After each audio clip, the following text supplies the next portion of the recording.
Bier.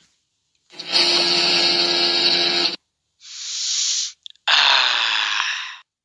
Drecks-Montag. Wenigstens hängt die Scheiße jedem am Schuh. Na, das nehmen wir. Da hast du's wieder, das billig Graffi vom Kick. Kreuz Kruzifix. Oh mei, der andere regt sich schon wieder auf in aller Herrgottsfrier. Der wird sich mal anschauen, wie ihm das auf die Nerven schlagt. Sonderangebot, ja genau, Sonderangebot. Das bringt mir viel, wenn's dann heute für 2 Mal anziehen und dann zweist er die Scheiße. Da geh ich nimmer rein, das darfst mir gleich in den Saulon. Lalalala. Jössers. Gerd, da ist senkrecht.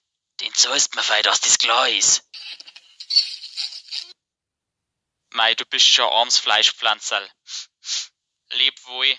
Ich tat die so gern nur auf ein Semitonen, aber das Gesundheitsamt erlaubt's leider nicht. Jetzt gehen wir aus die Augen.